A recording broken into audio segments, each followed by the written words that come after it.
Hoje, 7 de outubro, segunda-feira, Dia Mundial da Arquitetura, convidei Avelino de Oliveira, arquiteto e professor universitário, que mais ou menos há um ano foi eleito Presidente da Ordem dos Arquitetos.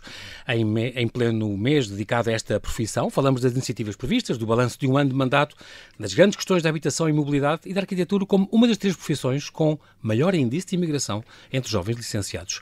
Vamos conhecer melhor este homem que, entre passeios com o cão, cozinhados, pintura e escrita de poemas, diz que é workaholic e está sempre em viagem entre projetos, trabalho, cargos e alunos. Olá, Avelino, bem-ajas por teres aceitado este meu convite. Olá. Bem-vindo à Rádio Observador. Já tens escrito para aqui, portanto, a casa também é um bocadinho tua. Tu nasceste no Porto, tens uma irmã mais nova que tem esta coisa engraçada de... Tu tinhas muito jeito para o desenho e ela era sobretudo para a gestão, que depois seguiu. Portanto, tu desenhavas as notas do Monopólio. Sim, extraordinário. É uma história lá de casa, não é? Porque o meu pai é engenheiro. E nós, no sítio onde ele tinha o seu local de trabalho, crianças, não é? Eu era um bocadinho mais velho, e eu acabava por estar a passar por cima os desenhos com papel vegetal e com canetas, etc. E a minha irmã, China, que se usava no tempo do teu pai. Sim, também. Eu gostava muito dos calquitos, ou seja, daquela, efetivamente, quando a gente... Calcomania, aqueles de calcáveis que eram das peças sanitárias, etc. E também alguns escantilhões que permitiam fazer as formas. E depois a minha irmã pegava nesses pedacitos de vegetal onde eu desenhava e com as notas do Monopólio fazia ali uma espécie de troca de venda e acabou por ela seguir gestão e eu seguir arquitetura. Que é engraçado. O teu pai é engenheiro, como tu disseste, que aliás foi autarca, foi presidente da Junta da Freguesia da Foz. Tu cresceste, viveste numa zona muito, muito bonita, tradicional, sim. Toda essa zona. O teu avô era industrial, também tinha a ver com serralharias. No fundo, a tua família está muito ligada desde sempre à construção. Sim, é muito engraçado, foi uma coisa que habituaste sempre a ver e no meio onde te mexeste toda a vida. Sim, ou seja, sempre num meio em que lidava efetivamente com a transformação dos espaços, com essa... É daí que vem este teu fascínio pela arquitetura? Nasceu como? Ou tinhas alguém arquiteto na família? Ou... Não. Tinha essencialmente pelo meu pai, por ter esse convívio. Claro, evidentemente, sendo engenheiro, também convivia com arquitetos e desenhadores. E, portanto, eu acabava por ter esse fascínio pelo próprio trabalho, pelo manusear daquele processo. Mas tu já mesmo no Liceu Garcia da Horta foste muito notado por professores teus de artes visuais que reparavam que tu tinhas muito jeito para desenho, tinhas boa mão e por isso inclinaste mais para esse lado da arquitetura. Como é que é esta? Eu gostei de engenharia no técnico, engenharia civil, portanto nós temos sempre esta coisa da rivalidade entre o engenheiro civil e o arquiteto. Como é que era isso? E tu tinhas isso em casa, o teu pai como engenheiro e tu depois como arquiteto, sempre te deram bem, sempre houve diálogo ou às vezes discutiam, pai, não pode ver que isso não pode ser assim, e ele dizia, filho, isso é impossível, não é possível projetar isso. Uma coisa ou outra, com o tempo, não é? Com o tempo foi-se aliviando, tendo que me consolidei muito na profissão, mas meu pai sempre trabalhou com arquitetos e, portanto, eu acho que hoje, genericamente, a enormíssima maioria, tirando uma pequeníssima maioria de engenheiros que ainda se acaba por misturar ou tentar misturar no trabalho dos arquitetos, mas que é mesmo já muito pequenina. Genericamente os engenheiros trabalham num corpo multidisciplinar, técnico, etc. Faz sentido. E também meu pai sempre trabalhou a vida toda dentro desse espírito e, portanto, foi sempre muito agradável. Desenhavas, amigas tuas dizem que no café, no restaurante, não sei o que, é muito lugar estar a conversar contigo e tu estás a desenhar. Como o Cisa Vieira também fazia isso, o Álvaro Cisa também, em todos os naprons e os guardanapos e não é? Individuais dos restaurantes. Mas não há uma comparação, quer dizer, vamos lá ver... Os desenhos do Mas Cisa... também vocês têm sempre essa... Sim, mas não é uma comparação que agora, eu consiga na sequer... Gulbenkian, nesta exposição grande sobre eles, extraordinário. A exposição da Gulbenkian é lindíssima. Acabou agora há pouco tempo. E todo o trabalho, e o esquiço do Cisa realmente tem um valor e uma qualidade que nos identifica a todos e que nos valoriza. Vale por si só, não é? Parece que vale por si só. Sem dúvida. Tem valor. Engraçado porque tu licenciaste em arquitetura no Porto, mas nós temos sempre, e falámos do Cisa Vieira, do Álvaro Cisa, como se diz mais no Porto, aqui dizemos mais Cisa Vieira em Lisboa, é engraçado. Mas com esta história toda, a escola do Porto também se falava muito nesta altura. Muito, quando estudava. A escola do Porto e a escola de Lisboa. A escola do Porto ligava mais ao desenho e depois tinha aqueles valores dos Távoras, os Souto Moura, os Pritzkers portugueses que estão lá. Sim, esta escola, o Alcino Soutinho, esta escola do Porto, e depois havia a escola de Lisboa, um bocadinho diferente. Tu agora vives mais em Lisboa, como Presidente da Ordem, mas formaste no Porto, a tua formação foi lá, e em Inglaterra, e sim, em Barcelona, mas sobretudo no Porto. Notavas muito essa diferença de escola? É uma coisa que te faz-te rir? Não ligas nenhuma? Ou são complementares? Eu formei-me na Faculdade de Arquitetura do Porto, sim. E nesse tempo, sim, falava-se muito um pouco... A Escola do Porto, a Escola de Lisboa. Do Porto de Lisboa. E também se estava a consolidar muito essa ideia que veio desde um livro escrito pelos belgas, de que havia uma Escola do Porto, ou seja, havia uma linguagem que se identificava com aqueles professores e com aqueles arquitetos que faziam a prática do Porto, e efetivamente aquilo que já tinha, até com influências do Estado Novo, acho que com professores como Carlos Ramos, como o professor Carlos Ramos, como depois mais tarde Fernando Tavra, João Anderson, vários deles que criaram efetivamente ali um corpo identitário nos seus alunos, que nós orgulhosamente sentíamos da Escola do Porto. Esse bairrismo. Sim, e depois também quando íamos lá fora, seja numa visita de estudo, seja quando íamos estudar, as pessoas identificavam-nos, tu vens da Escola do Porto. Tal como acontecia o mesmo, por exemplo, os meus colegas em Barcelona também se identificavam com Coder, enfim, com outros, com Boigas, com outros mestres da arquitetura, e que também tinham um corpo identitário, até havia alguma similitude. E, portanto, nesse momento, sim, mas eu acho que, felizmente... Esbateu-se muito hoje em dia? Eu acho que sim, e muito mais do que isso. Acho que a qualidade do ensino da arquitetura em Lisboa também evoluiu muito,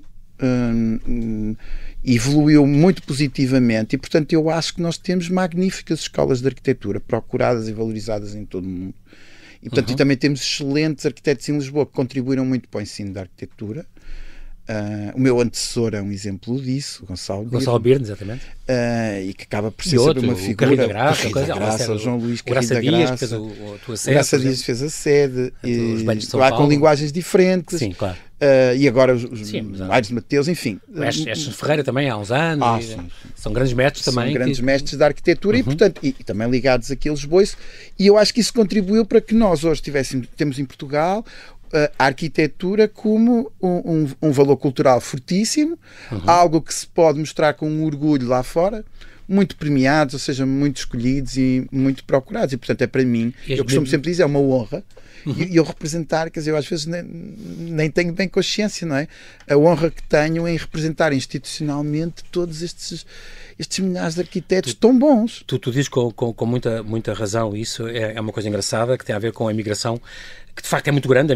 A arquitetura está entre as 3 profissões com o maior índice de imigração entre jovens licenciados, mas tu dizes, e de facto há aquela matriz, por exemplo, de remuneratória tem que ser mudada, e tudo isso tem que ser mais aproximado ao que deveria ser, mas sem dúvida. De facto, e mesmo o teu mandato reflete isso.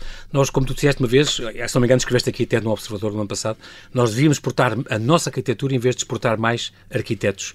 Viajar em trabalho em vez de emigrar para trabalhar. Portanto, é um bocadinho... Porque nós somos reconhecidos, mesmo estes jovens, que estão cada vez mais a ganhar concursos lá fora, jovens arquitetos portugueses, como aconteceu na Finlândia, se não me engano. Finlândia, Albânia, Suíça, felizmente temos vários a ganhar concursos. Vários, mas podiam ser muitos mais. Mas isso revela o grande nível de ensino e de arquitetos que nós também temos, e portanto temos que prendê-los cá também, não é? João Paulo, vê uma coisa, as vagas internacionais, as vagas que abrem internacionais para as nossas escolas, vêm do norte a sul, Minho, etc., Coimbra, escolas de arquitetura fantásticas, são todas preenchidas. Nós temos uma elevadíssima procura de alunos internacionais para vir ao ensino de arquitetura nacional.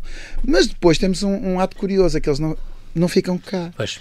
Ou seja, nós temos grande atratividade no ensino, mas depois não temos grande atratividade na prática profissional. Exatamente. Porquê? Porque infelizmente o país não tem olhado, não tem cuidado bem daquilo que é a vertente económica e de valor cultural que a arquitetura produz. E depois isso também se transforma que nós temos muito mais dificuldade em exportar a nossa arquitetura.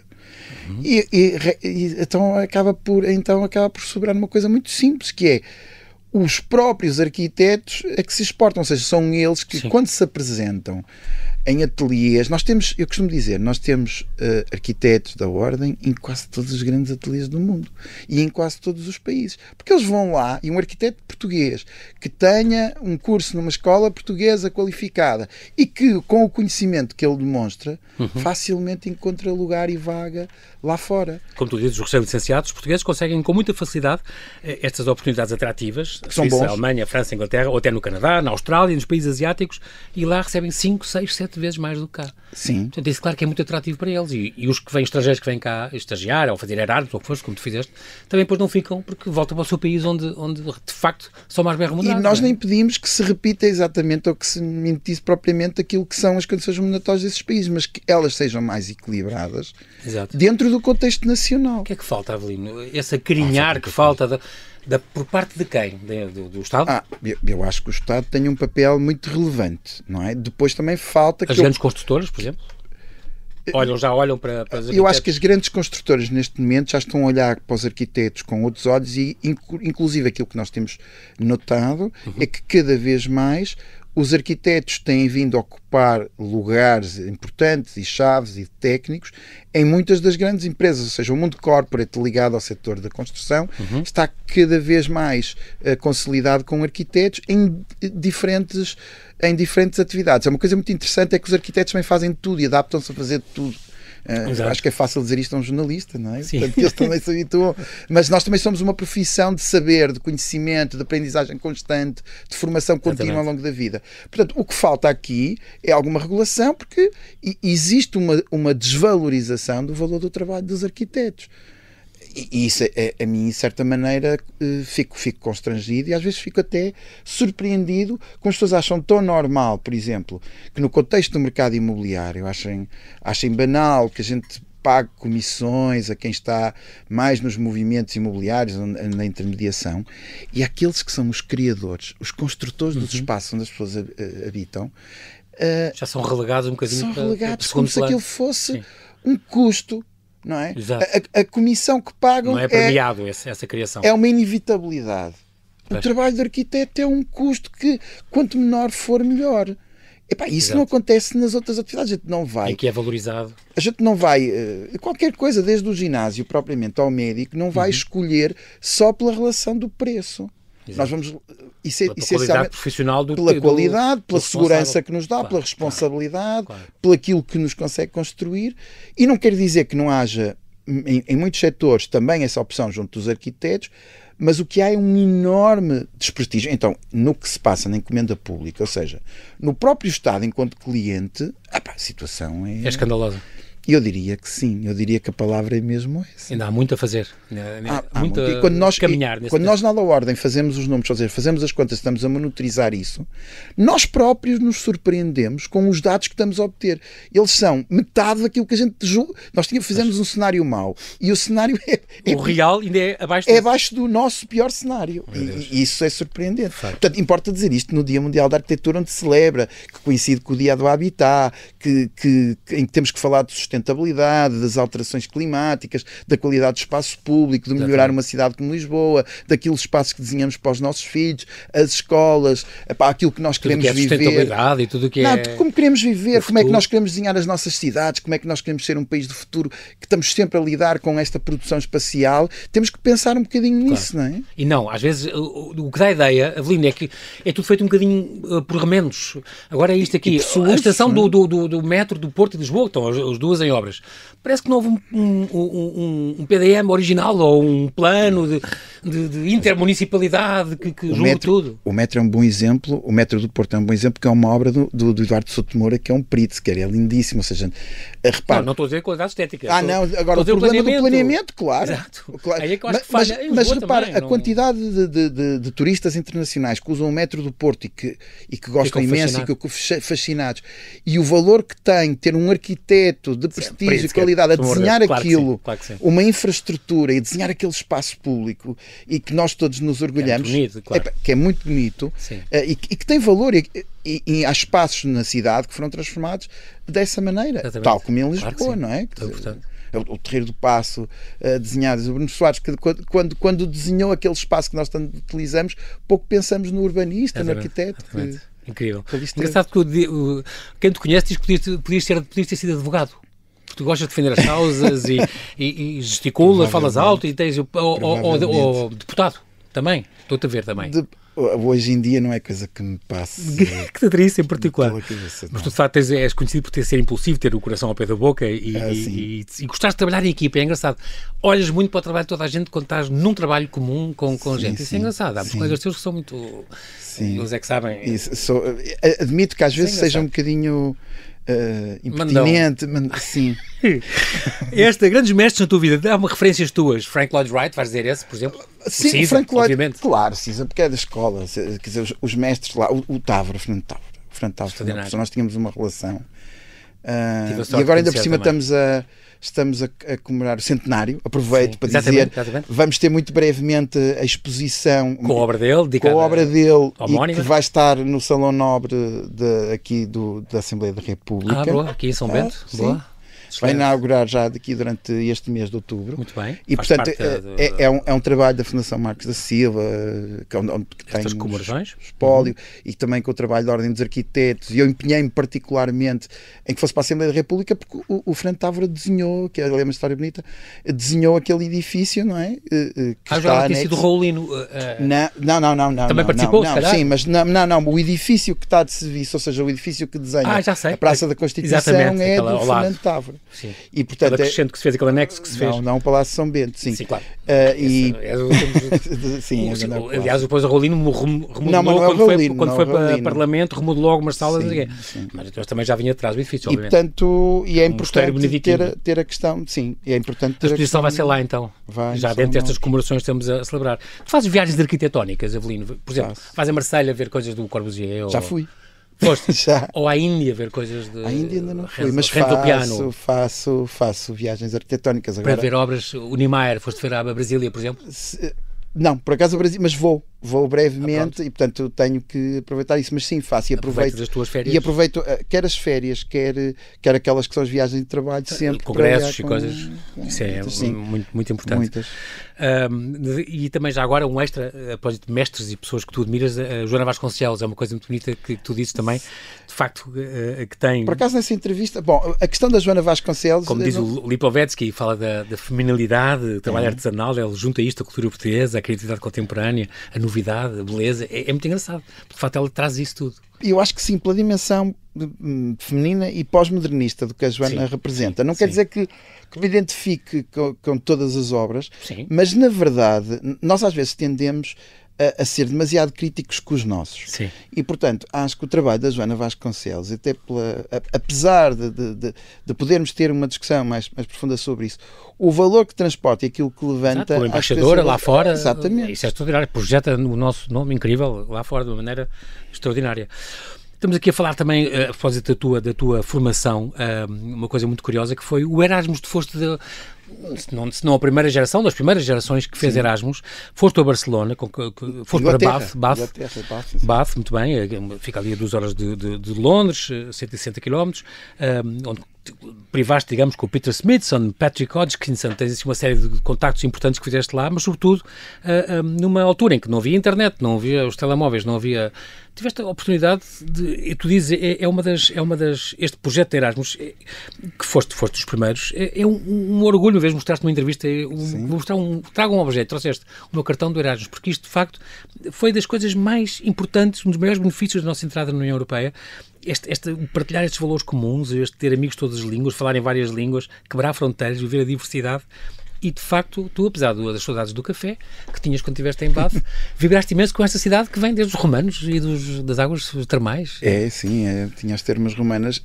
Eu acho que, primeiro falando do Erasmus, acho que o Erasmus foi efetivamente um projeto muito interessante e que eu até acho que precisa de uma nova dinâmica, ou seja, a certa altura banalizou-se. No momento em que eu vivi, o meu Erasmus era de um ano. Agora é semestres. Agora é semestres, às vezes trimestres, não é? Era mais longo, significava mesmo a experiência de vida naquele país e... Seres obrigado a falar a língua e seres, exatamente, isso era muito importante. E criar... a cozinhar. Mas isso tu gostas? Foi um processo. Agora gosto, mas na altura foi um processo de aprendizagem. Claro. Menino da mamã que era, portanto isso foi muito importante. É de facto um projeto importante para continuar e vingar e melhorar E na altura, vamos lá ver, não tínhamos internet, não tínhamos, ou seja, ver outras coisas, ver outras formas de fazer as coisas, ver outras formas de ver a arquitetura, o ensino, ter outro tipo de professores, ter outro tipo de colegas. Eu jogava futebol, tinha campos relevados e não pelados, era fantástico. Eu tenho o meu, o Pedro Salinas Calado, que fez em Veneza um Erasmus, mas ele dizia, mas João Paulo, eu pensei, mas eu devias ter alunos, então em Veneza e tal, deve ser alunos maravilhosos. João, eu era dos melhores do curso. Eu vinha de um ensino extraordinário, que eles ficavam gabadíssimos com o que eu sabia, com o que eu tinha aprendido. Respeitavam muito os caminhos do Porto, era incrível. Porto e os espanhóis de Barcelona, fazíamos quase um grupo ibérico, depois de fazer os trabalhos e tudo. Portanto, sim, eles também davam também cartas lá fora, sim, mesmo quando estavam no ensino. O meu colega Luís Pinto Faria, que hoje é diretor de uma universidade num curso de arquitetura, portanto foram tempos extraordinários, fantástico. Também passaste por Barcelona, uma cidade, aliás, que tu preferes, tu dizes preciso mesmo desta cidade. Todos os anos têm que lá ir, tens lá amigos. É verdade.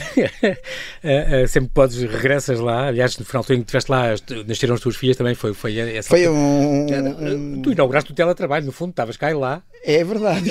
Na altura não sabia que se chamava teletrabalho, porque estava com outro colega, com quem também dividia ateliê, quando trabalhávamos juntos e portanto nós íamos uma semana ou 2 semanas e depois outra e depois levámos os trabalhos para fazer.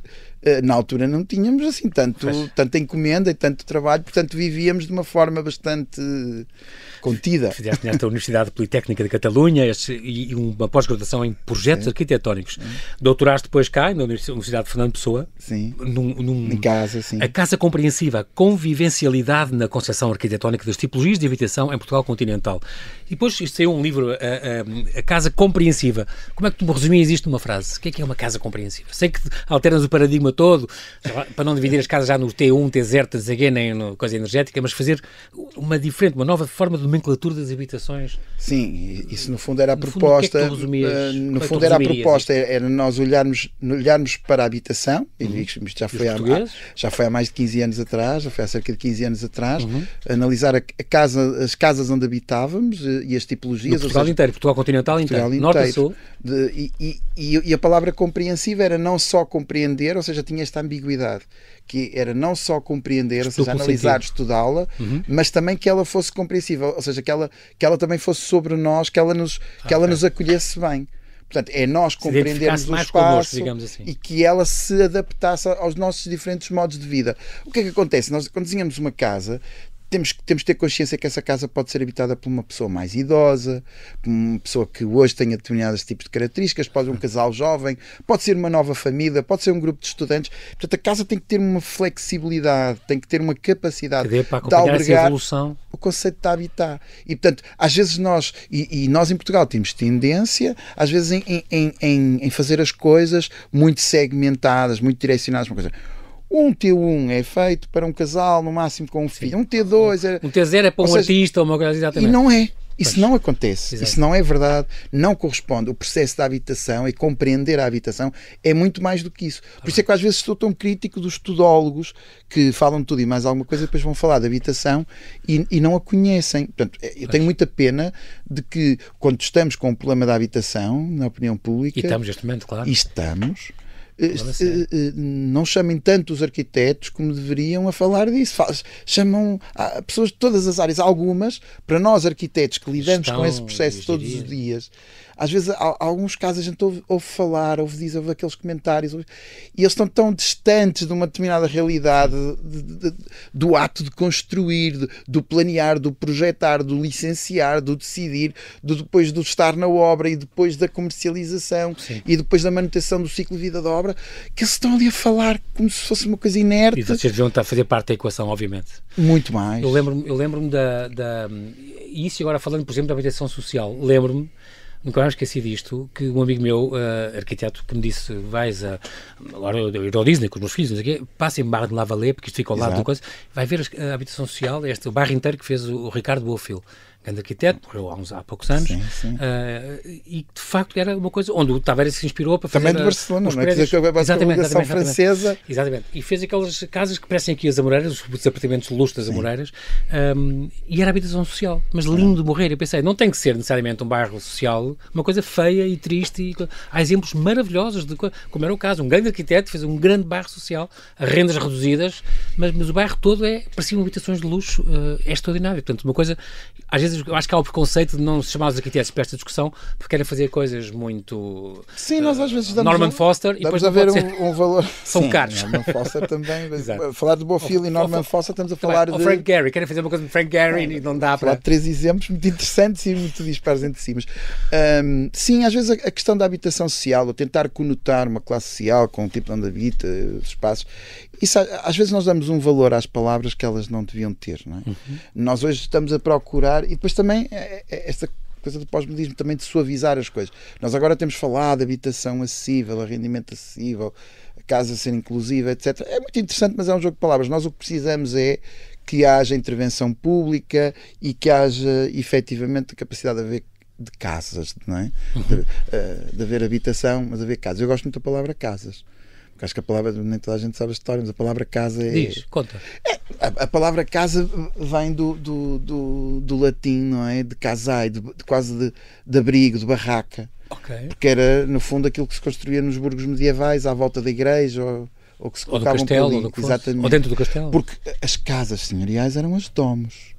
Não é? Okay. Pronto, isso no Império Romano. Portanto, a casa era algo menor. E depois esta palavra ganhou um valor que hoje nós temos, foi-se construindo.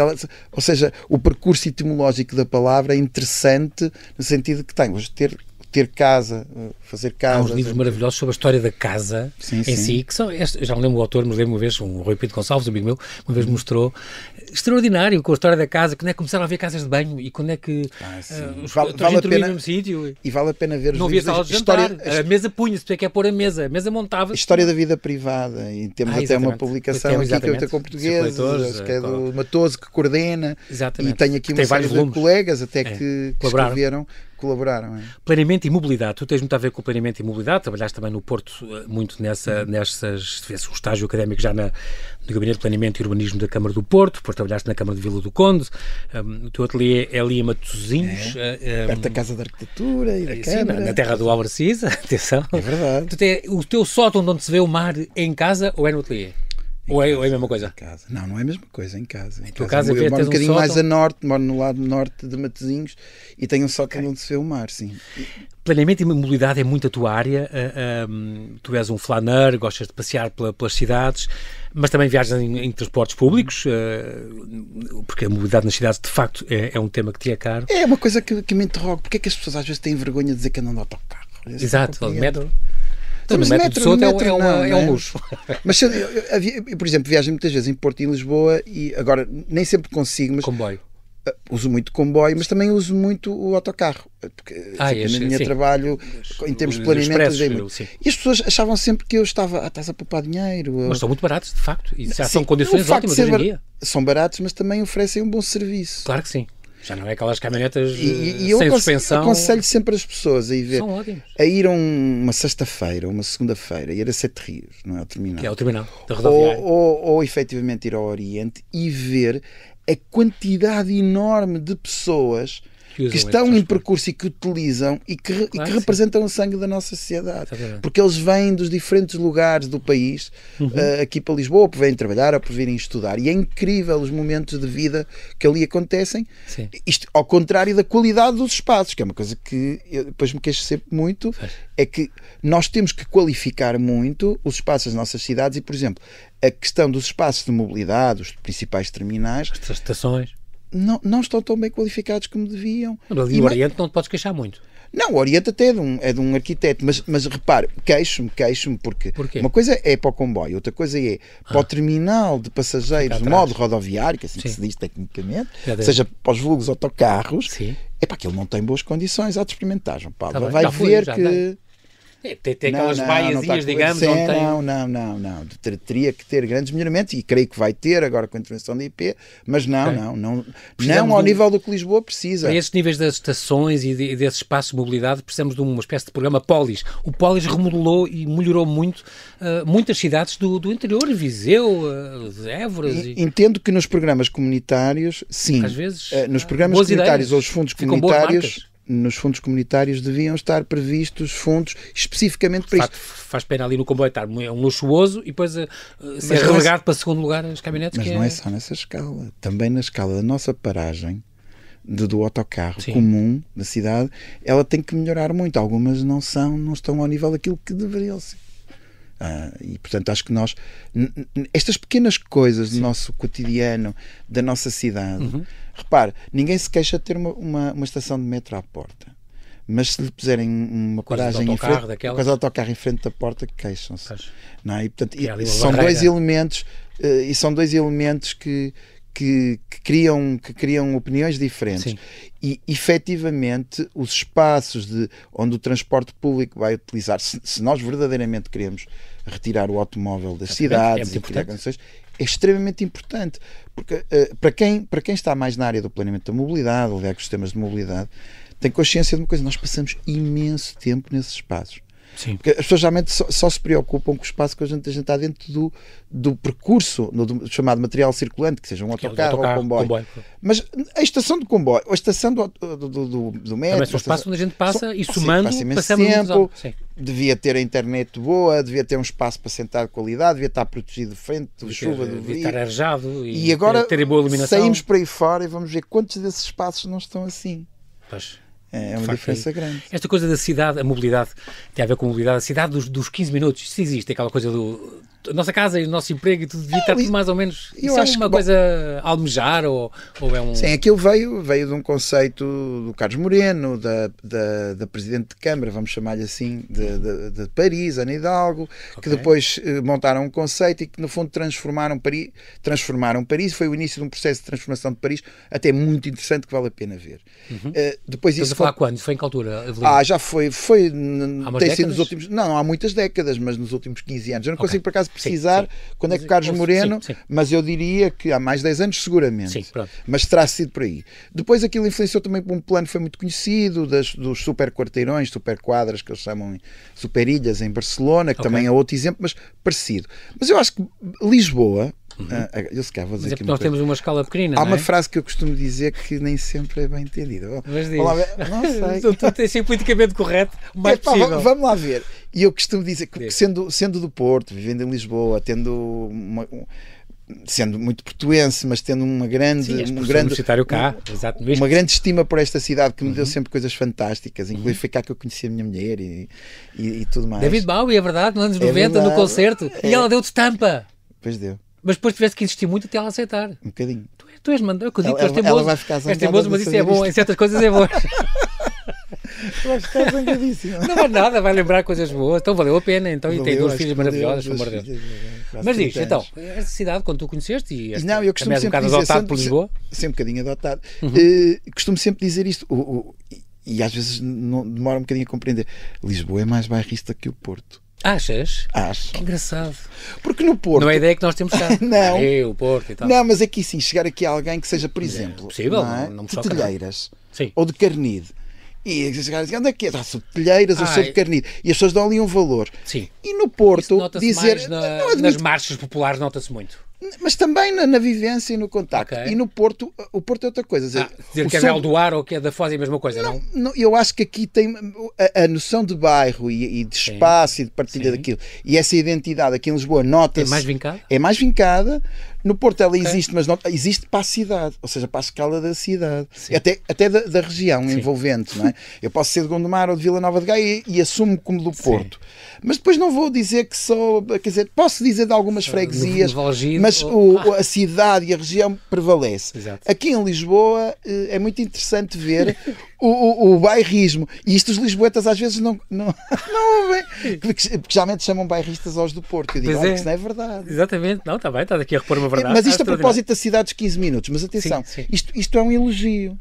É porque Lisboa tem uma dimensão de vivência de bairro muito interessante, que tem vindo a potenciar-se, independentemente depois de quem está na Câmara Municipal, mas tem-se vindo a construir, tem vindo a evoluir e tem-se vindo a consolidar, que é interessante. Há zonas ainda que precisam muito desse esforço. Então, mas o Porto, nesse aspecto, quem viu o Porto, Avelino, quem viu o Porto há 20 anos e quem vê hoje, ou há 15, fantástico, não é? Não tem nada a ver, é impressionante. Desde Porto, capital da cultura, antes.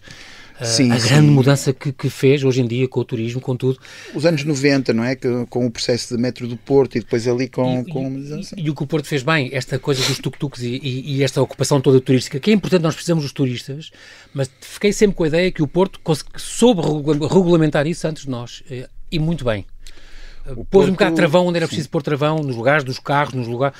E isso pôs muito bem, geriu isso bem. E em Lisboa, eu acho que não. Eu estava na área metropolitana em funções, então, e quando se fez essa regulamentação, na altura. Tens culpas nisso? A Cristina Pimentel, sim. Não, eu não tenho culpas, não tenho nenhuma. Mas acompanhei o trabalho da Câmara e era interessante. Porque, de facto, para mim, o Porto conseguiu segurar um bocadinho a coisa e nós é um bocadinho descontrolado ainda, eu acho. Sim, vamos lá ver, a cidade, Lisboa, por exemplo, na questão da mobilidade ciclável, etc., eu acho que Lisboa apostou mais do que o Porto e, portanto, na mobilidade suave, eu diria que Lisboa deu um grande salto também. Temos outra orografia. Nesse aspecto realmente de controle de algumas zonas críticas, o Porto talvez tenha feito melhor. Muito bem. Agora temos aqui a pensar numa ou duas coisas que nós estamos a terminar. Tu já moraste numa casa projetada por ti? Moro na minha. A tua é projetada por ti? Por mim. Feita família, customized, feita à tua ordem, à tua medida. Sim. Muito bem. Os clientes mudavam quando projetavas, agora projetas. À dimensão das minhas capacidades financeiras também. Muda muito o projeto? Davam-te carta branca ou não? Quem? Os meus clientes? Os donos da obra, sim. Os clientes. Uns sim, outros não. Depende muito deles, não é? Depende da variação e depois a tipologia de edifício e do que é. E achas que estes arquitetos que estão agora, estamos mesmo a terminar, a sair destas nossas escolas agora, tu agora como Presidente da Ordem, isto é um bocadinho para ti, estão preparados para o futuro no sentido dos novos materiais, construção sustentável, resiliência urbana, a digitalização da construção, as tecnologias avançadas como o BIM, por exemplo, estas coisas estão já dentro destas coisas? Os jovens, todos eles já estão...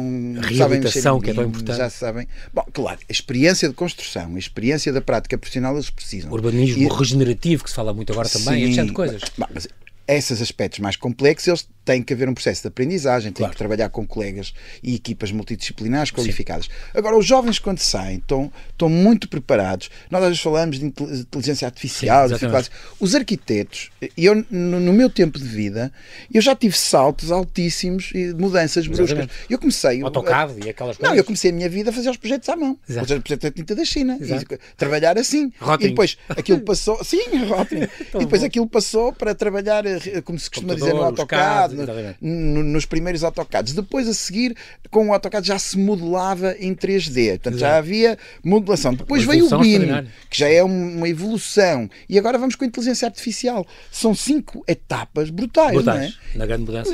Ou seja, qualquer um dos meus colegas passou mesmo. Muito bem. 7 de outubro, hoje, Dia Mundial da Arquitetura. Para já vou falar só desta exposição Arquitetas da Nossa Casa, uma exposição muito bonita que vai acontecer que vai estar até 25 de janeiro de 25, vai ser inaugurada já dia 26 deste mês, na Casa das Caldeiras, em Coimbra. Sim. É uma exposição muito engraçada. Houve já a homenagem ao João Belmanta, que foi feita em julho, também no âmbito deste ano de arquitetura. Contexto, sim, dos 50 anos, 25 de abril. Muito bem. Avelino, queres fazer mais algum destaque destas comemorações? Vale a pena visitar... Vale a pena visitar o site da Ordem dos Arquitetos, vale a pena ver as diferentes iniciativas. Temos exposições, livros, debates, temos aqui eventos internacionais que vêm de lançamentos de livros. Vocês têm aquela maravilhosa A+A da Maria de Lourdes. Sim, temos a livraria que está ali Maria para verem boa arquitetura.